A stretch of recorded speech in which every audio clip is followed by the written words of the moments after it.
Cicatrisée, des récits de césarienne, des traces qu'elle laisse sur le corps et dans l'esprit. Toutes les histoires racontées ici finissent bien. Mathilde, 36 ans, j'ai 2 enfants, un petit garçon de 6 ans qui est né par voie basse et une petite fille qui est née par césarienne il y a 3 ans et je vais accoucher dans un mois de mon troisième enfant. Comment se sont passées tes grossesses? La première grossesse, elle s'est très bien passée. J'ai été suivie en maison de naissance par, un binôme de sages-femmes et du coup, c'était très confortable d'avoir, toujours les mêmes interlocuteurs. Moi, ça me rassurait beaucoup et j'ai fait une préparation, orientée accouchement physiologique, donc avec, un peu de sophrologie, un peu d'hypnose et vraiment dans l'idée que se préparer permettait que l'accouchement, se passe bien, a priori. Et alors, ça s'est bien passé? Et alors il s'est moyennement bien passé, j'ai été globalement terrassée par la douleur, enfin c'est le souvenir que j'en ai. Je même avec la préparation, et même en arrivant à me voir un peu de l'extérieur, vraiment j'ai trouvé ça très, très dur. Ça a duré 22 heures et je à la fin, je me suis endormie. Alors ma sage-femme m'a dit, que je m'étais, vraiment laissée aller. Ma psychologue, plus tard, m'a dit que je m'étais probablement dissociée tellement c'était, insupportable, à ce moment-là. Et j'ai fini par être transférée à la maternité parce que le travail n'avançait pas et qu'il y avait des anomalies de rythme et en fait, a posteriori, je crois que j'ai un peu vécu ce transfert comme un échec de l'accouchement physiologique, là où tout ce que j'avais lu, alors beaucoup les réseaux sociaux, imprimaient un peu que, avec une bonne préparation, il y avait pas de raison que ça se passe mal et je pense que j'étais pas très préparée à l'imprévu. Et quand j'ai pu réécrire l'histoire, en fait, mon fils était, tourné la tête vers les étoiles et il avait une double circulaire serrée. Donc il a quand même, on a réussi à le faire naître par voie basse, mais il a eu une détresse respiratoire à la naissance. Donc on l'a tout de suite emmené et il a passé 2 heures sous oxygène avant que je puisse, le voir et le récupérer. Deuxième grossesse, là j'avais déménagé, donc j'habitais trop loin de la maison de naissance. Je pense que sinon j'aurais fait le même suivi parce que j'avais vraiment, eu une totale confiance en mes sages-femmes par contre. Hem, mais du coup, j'avais déménagé et je travaillais en maternité dans une petite maternité de type 1, donc c'est là que j'ai choisi de me faire suivre. J'ai eu besoin de revoir la sage-femme, qui m'avait suivie pour mon premier accouchement pour qu'elle m'explique et c'est là que j'ai compris en fait, ce qui avait fait que ça s'était pas passé, comme prévu et je m'étais dit que si tout allait bien, je retenterais l'accouchement physiologique, avec un peu l'idée aussi que le deuxième ça va un peu plus vite et que du coup, c'est peut-être un peu plus facile. Et la grossesse s'est très bien passée, en fait, jusqu'au dernier mois où j'ai consulté parce qu'un matin, je sentais plus mon bébé bouger depuis la veille et j'avais besoin d'être rassurée. Mon bébé allait très bien, mais il y avait un gros excès de liquide amniotique, un hydramnios et du coup, j'ai passé le dernier mois à faire des échographies de référence, à faire des sérologies pour voir si c'était pas une infection, une malformation qui aurait pas été vue, et puis finalement on n'a rien trouvé, mais est resté quand même en tête, d'une part que ça pouvait être le signe d'une malformation qu'on pourrait voir qu'à la naissance éventuellement. Donc il y avait cette inquiétude-là et d'autre part que l'hydramnios complique quand même l'accouchement puisque l'utérus est très distendu et surtout qu'il y a, un risque plus important de procidence du cordon. Donc comme il y a beaucoup de liquide, le risque c'est qu'au moment de la rupture de la poche des os, le cordon passe avant la tête et soit comprimé et ça c'est, une des urgences obstétricales, majeures. Donc j'étais beaucoup moins sereine, que je l'avais été pendant la grossesse, à l'arrivée de l'accouchement et puis tous les 2 jours, on se disait, «Est-ce qu'on déclenche? Est-ce qu'on déclenche pas?» mais en même temps, le col est pas favorable, donc il y avait toujours cette inquiétude, de fond et là, du coup, le projet d'accouchement physiologique est passé complètement, en deuxième avec, vraiment la préoccupation, que mon bébé aille bien et que, on soit, tous les 2 vivants à la fin et en fait, j'ai dépassé le terme et c'est à ce moment-là que, j'ai commencé à lire des récits de déclenchement, et des récits de césarienne et que je me suis en fait, que j'ai c'est vraiment sur les quelques derniers jours que j'ai, envisagé que peut-être, et ben, il y aurait besoin d'un déclenchement, il y aurait besoin d'une césarienne et que c'est vraiment sur les derniers jours de la grossesse que j'ai réussi à me dire: et ben, peut-être qu'en fait ce bébé il a besoin de ça et que c'est vers ce projet enfin vers ce, déroulé-là qu'on va aller et puis, et ben, on fera ce qu'il faudra, mais j'ai vraiment lâché prise sur, l'objectif d'accouchement physiologique, sur, le dépassement de terme là, les 3 jours du dépassement. Il y a J+3, je me souviens, j'étais désespérée, j'avais tout essayé pour déclencher le travail, je marchais, je faisais du tire-lait, enfin, je faisais toutes les huiles essentielles qui étaient autorisées, enfin bon, voilà et j'ai fait un resto avec mon mari et je me souviens lui dire au dessert: «Allez, on va aller acheter des livres parce que je sens bien que de toute façon on va aller au déclenchement à J+5 et puis c'est comme ça et puis de toute façon là, on a plus de on a fait enfin j'ai fait tout ce que je pouvais, je peux plus rien faire d'autre» et c'est là que j'ai eu la première contraction. Ça se déroule comment ce début d'accouchement alors? Et le début d'accouchement s'est bien passé parce que je suis arrivée à la maternité, j'étais déjà à 5, la poche des os bombait et comme c'était le moment qui était un peu risqué avec la procidence, on a rapidement percé la poche des os et puis, bah, en fait, je suis passée de contractions sur un gros excès de liquide amniotique, donc très gérable, à d'un coup des contractions, bah, avec poche rompue. Enfin, ça a été, hem, très, très vite, intense et sans progression. Et là, ça a été très dur à gérer et la sage-femme que j'avais vue, que j'avais revue du coup de ma première préparation, en maison de naissance m'avait dit: «Pour un deuxième, la dilatation est censée quand même aller, assez vite, donc en 2-3 heures, une fois que c'est lancé, des fois ça peut mettre du temps à démarrer, mais une fois que c'est vraiment démarré, en 2-3 heures, c'est bon» et moi 3 heures après, j'étais toujours à 5 et j'ai senti qu'il y avait quelque chose qui se passait pas comme il fallait. J'ai demandé la péridurale et quand j'ai du coup été un peu plus lucide sur ce qui se passait, je me suis rendu compte qu'en fait, à chaque contraction, le rythme, ralentissait et que autour de moi, tout le monde commençait déjà à être en alerte depuis un petit moment et j'étais tombée sur une sage-femme que je connaissais et que je savais très, pro physiologie. Donc ça m'a aussi donné confiance et quand elle m'a dit: «Je crois qu'il va falloir qu'on envisage la césarienne parce que là, ça n'avance pas assez et le rythme est quand même, commence à être vraiment pas terrible». Je me suis dit: «Si elle me dit ça, c'est que vraiment, il y a pas à tortiller, c'est pas, elle est pas stressée, elle est pas» voilà et on a eu encore, 5-10 minutes, avec mon mari tout seul pour, se dire: «Bon, bah, je crois que c'est vers là qu'on va aller». Comme j'y avais un peu réfléchi, je lui ai dit: «J'aimerais bien qu'on demande, quand même si on peut faire un clampage tardif du cordon, si je peux l'avoir en peau à peau tout de suite», des petites choses, qui ont fait que j'avais eu l'impression quand même de garder un petit peu la main, là-dessus. L'équipe, a dit oui à tout ce que j'avais demandé et du coup ça a été, on s'est très vite retrouvés au bloc, 20 minutes après. J'avais déjà la péridurale donc ça a été assez rapide aussi et j'avais déjà vu des césariennes.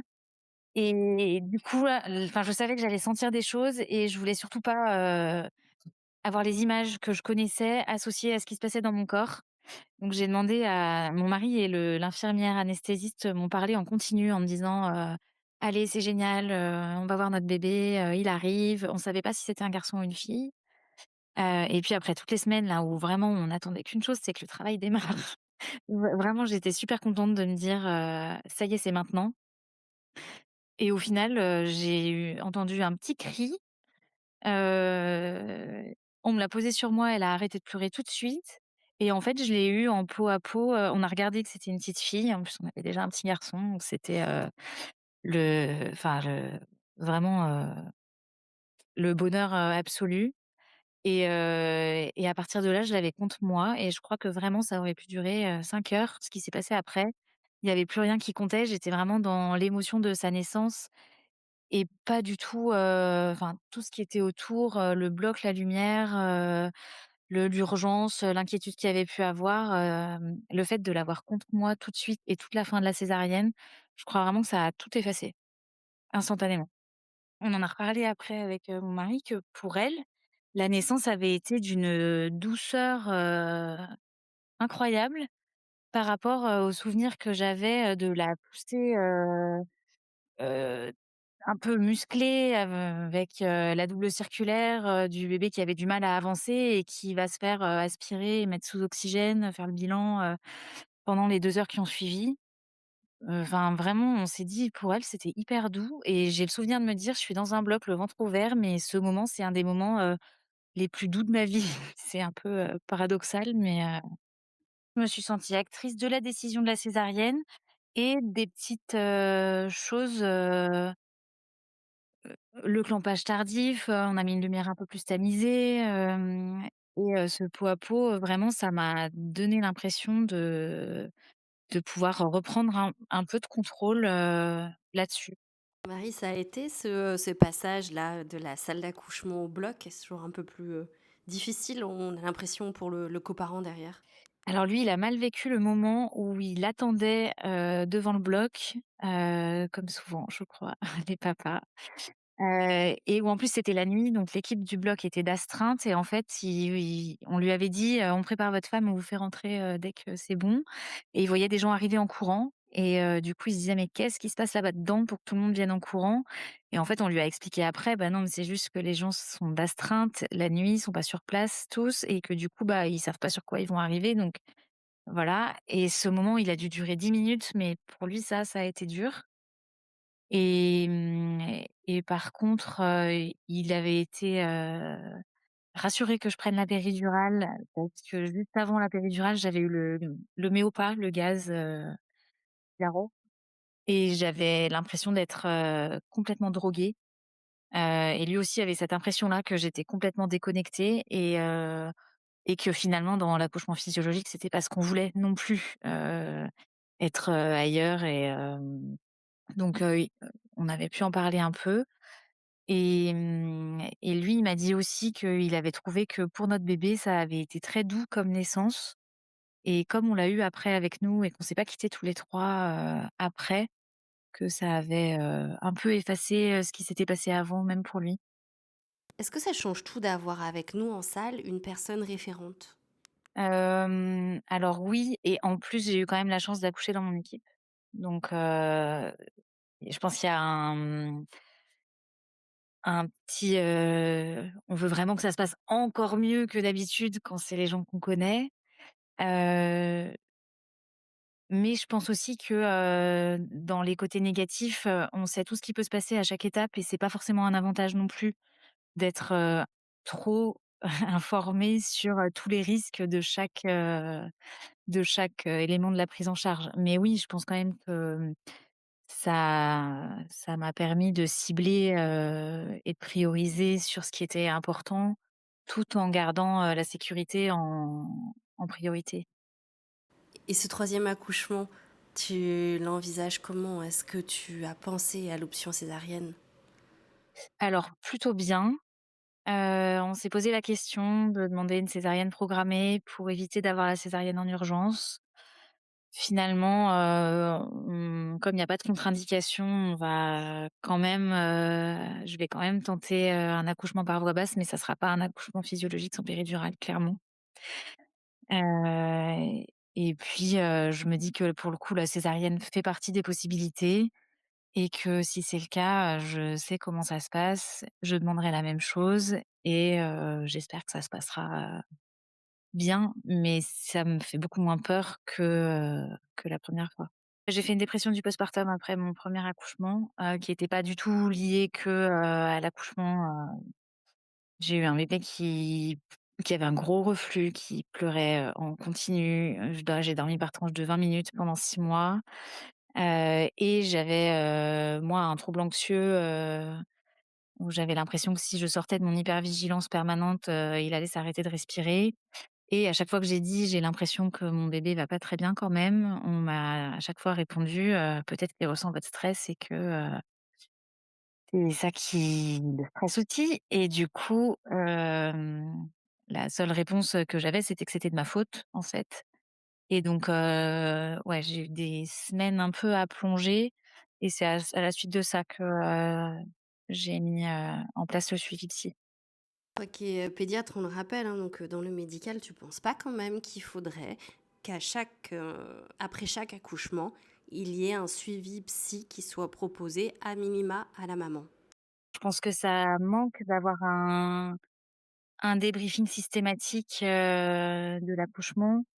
Je enfin, je dans un monde idéal, je pense que ça devrait être proposé de partout parce que c'est un moment qui est tellement, fort en émotion que même quand on a une péridurale et même quand ça se passe a priori bien, je pense pas qu'on soit en capacité de percuter tout ce qui se passe autour de nous, de comprendre, tous les actes, et à la fois on devrait être informé en temps réel, mais c'est normal, les équipes, priorisent en fonction de, l'urgence et ont pas toujours le temps d'expliquer, sur le moment, tout ce qui se passe et je pense que ça serait bien si, ça pouvait être systématiquement débriefé, dans les quelques jours qui suivent.